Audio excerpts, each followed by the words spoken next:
Before getting into the music and everything like that, I wondered if you could tell me where you grew up. Grew up in a place called Essex, a place called Harlow, and yeah, it's kind of like a small town, not much there, and yeah, that was it really. Just a lot of like, just real like Essex town, working class area. Did you have any sort of exposure to music on the way up, like growing up? Not too much really. Like my mum didn't play too much around the house, and but a lot of it came from like my older brother and my older sister. My brother was into like kind of like noughties, indie music, so like the Maccabees and like the Kooks and people like that. But then my sister was into like noughties R&B, so it was like a big mixture of those two. And then I kind of found like grime music and rap music, and yeah, I kind of just found my own little path of music when I got to about 10, 11. Yeah. Can you still see the influence that something like grime has on you today? I think so. I think in like the drum patterns in a lot of the stuff that I write. I think a lot of the stuff I've released hasn't got those kind of like rappy drum patterns, but there's a lot of stuff that I've written over the years with like quite yeah, UK rap influenced beats on them. Can you recall any sorts of like experiences when you were growing up that had quite a deep impact upon you and maybe formed you? I think all the biggest stuff happened when I got to college, so about 16, 17 years old, and like, I never really wanted to do music as a job, and it was something that like I loved playing guitar and I loved to sing, but I never like found myself like kind of trying to pursue it as a job. And then kind of started college, my tutor would like hear me like singing and playing guitar in like a rehearsal room or something, and then he was like, you should give this a go, like I'm going to put on some shows, I want you to play them. And I think that was like the biggest thing that had like probably the most influence on me out of anything, like just that little extra push to start writing songs and playing shows and stuff. Yeah. Do you think you would be where you are now without? Definitely not. Like I would have ended up going to university, probably studying something like to do with music, but not in the performance side, and then probably dropping out after like a couple of weeks because I wouldn't have been able to do it. But yeah, I think I definitely wouldn't have been here without getting that initial like push from my college tutors or my college mates that I went there with. So I think that was like the biggest thing for me. Do you recall at the first time that you created a piece of music that you were creatively satisfied with? Yeah, I remember sitting down and writing like the first song I ever wrote. It was a song called Lonely Road. It was up on SoundCloud for like a couple of years, and then I just got too embarrassed by it and took it down. And but I think that was the first thing that I was like, wow, I actually love to do this. Like I never thought of myself as a songwriter. Like I just used to love like playing covers of like all the songs I was listening to. But yeah, I think that was like the biggest thing that was like that made me start like properly writing and taking it serious. Did you share that piece of music with anyone at that point? Or? Yeah, I think I wrote it, got like a little video of it, showed my college tutor, and then he was like, "This is actually like pretty good for like a first song." And then just showed like all my college mates, showed my brother and my mum and stuff, and then just carried on ever since, really. Had you written stuff before that you'd showed to people, or was that the first time? No, that was literally the first time, and I'd always come up with like guitar parts and stuff, but never saw myself as a songwriter, so I never really gave it a go. And then happened to just sit down, start writing one day, and then that was like where it all started. Yeah. Did it feel different once you started showing the music to people when you were writing it? Did it yeah, change it at all? I think like it definitely gave me more like confidence to carry on and do it a lot more. I think I wrote the first song, but then didn't write anything for like a couple of months after that, and then yeah, it was just like my brother actually asked me to be best man at his wedding, and then that was what made me think like, oh, instead of a speech, I'm going to write a song. So then I sat down, wrote this song for my brother, and then that was where like my whole career started, and which kind of gave me the opportunity to actually do this as a job full time. You mentioned there as well, after you wrote, you kind of took a couple. You didn't write anything else for a couple of months. Yeah. Is that something that you'll still find happens now? Do you tend to write in bursts? I think when I'm touring, I'm not writing at all, because it's just like focusing on playing shows, like keeping my voice healthy and stuff. And but yeah, it's always in like little spells. I'll kind of give myself like 2 or 3 weeks every few months to just like sit down and write, because I think it's kind of good, because if I was given the opportunity to write every day, I think I would. But it's nice to just take a little break, focus on touring, focus on like just seeing my family for a bit, and then taking a couple of weeks to like really like get into it and start getting some more songs. Do you find that you digest a lot of the stuff that's happened while you've been on tour in your life? When you, Like I think all my influences come from like friends and family, and like my own experiences on tour or just in life in general. But yeah, I think like I'm always just digesting things. I'm always like watching films and like TV shows, trying to get like good inspiration for new songs and that. Have you ever picked up anything from like a TV show and worked it out into something? I'm pretty sure I have. Like there's definitely a song in there that's like about some film or TV show that I've watched recently, but I can't think of what. But yeah, no, it's definitely like I get a lot of my like concepts from films. Yeah. How does it differ? Like some of your songs kind of have a certain narrative structure about them. How does that come about, and how does that differ to writing a song that doesn't?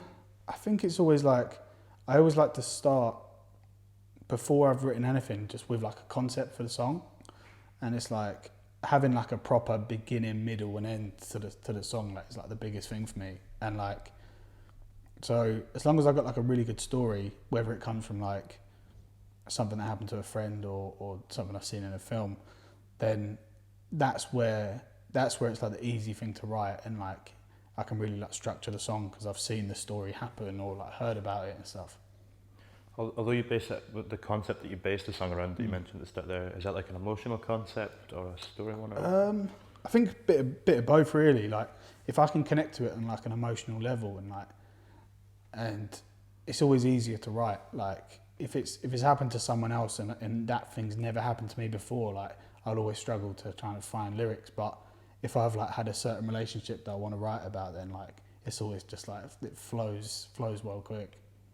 Does it almost become part of the process as well for processing things in life? Like what you're saying about writing about a certain relationship? Does it? I think so. Like there's definitely like times where I never wanted to write about something, and then the opportunity kind of came up, and I found myself starting to write this thing that was about something, and then it becomes the story that happened to me in my life, and like that's always a weird thing of getting to the end of the song and like it's like a proper like therapy session of like shit, this actually, sorry, can I swear?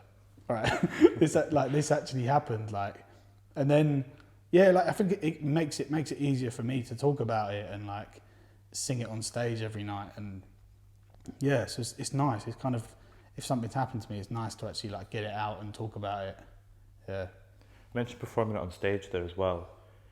Do the emotions that maybe you're feeling when you're writing the song tend to come back out when you're performing them on stage, or is it quite a separate experience?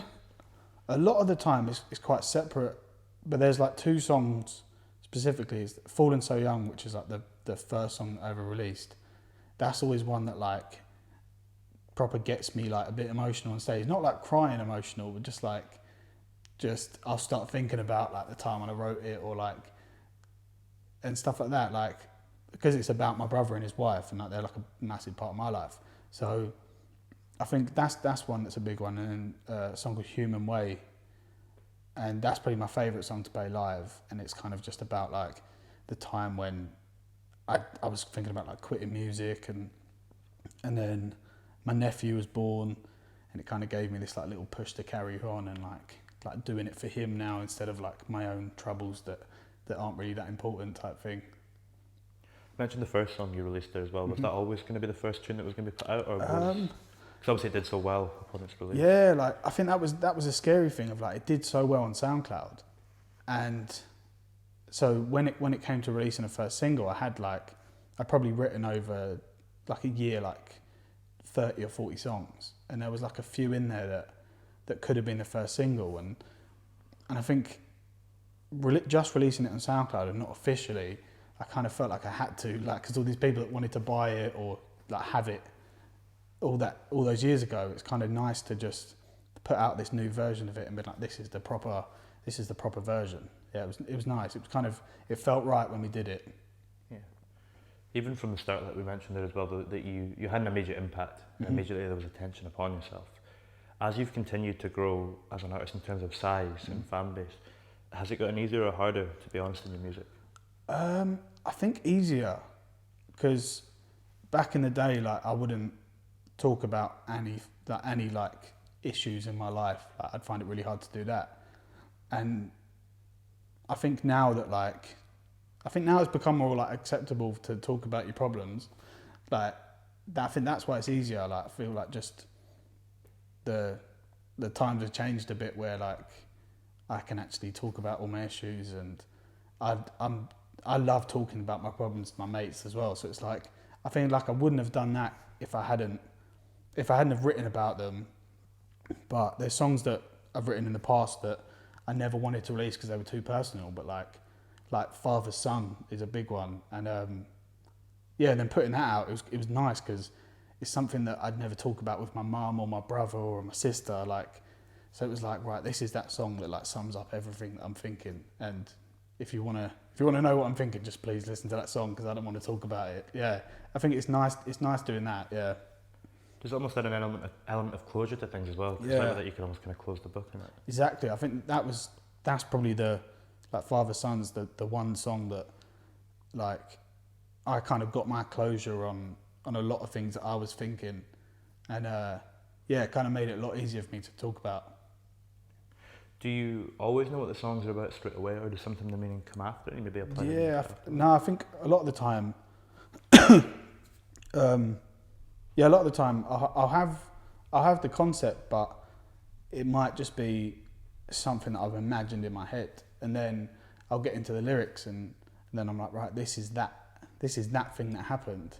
I'm gonna now write about that. Like, so it's just like random bits of like inspiration that turn into this like super personal song. And I think that's where they really start forming, and when I'm writing the lyrics, and it's like my subconscious just like really coming out and being like, right, this is that thing, and let's write about that. Yeah.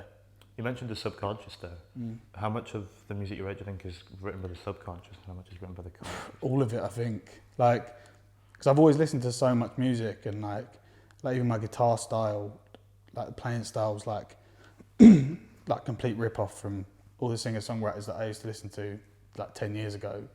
And I think like even melody wise, it's like it's all the pop music that I listen to. So it's like it's all subconscious coming out of all the songs that I've listened to over the last like 23 years of my life. And just trying to have my own little take on my favourite songs and stuff. So I think it's always, I never consciously go in to try and like write a specific type of song, but if I've recently heard a song that I love, like I'll just find myself playing those chords, and then I'll end up writing a song to it that's like completely different to that other song.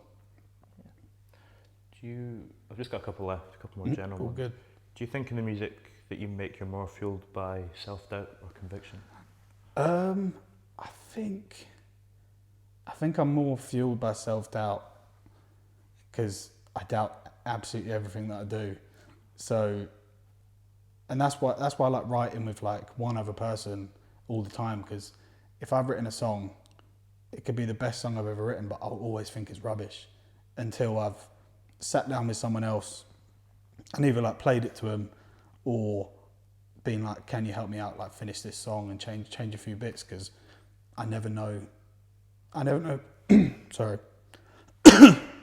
I never know what makes a good song when I'm sitting there on my own and playing it. Like it doesn't ever click in my head that like that's going to be the next like big single for me. Yeah. Do you think you have a greater sense of perspective now where the song kind of lies than you did when you first started out? Yeah, I think a lot. It's definitely a lot better. Like I know kind of how my album's going to be mapped out and what songs are going to be on it, and what songs like the label are going to think are going to be the singles. And I think that was always something that was quite hard, because when I was first starting out, I was like, no, this is all my music. Like I don't care about like having huge singles. Like this is just like I'm just writing whatever I want to write. But I think now that it gets a bit more businessy with being like signed to a major label and having management and stuff, I definitely know like what songs are going to be the big songs for everyone, And then I think I find myself going in to write. I'm going in more now to write big songs. So like, they could be. That's why it's such a big thing to make them so personal now.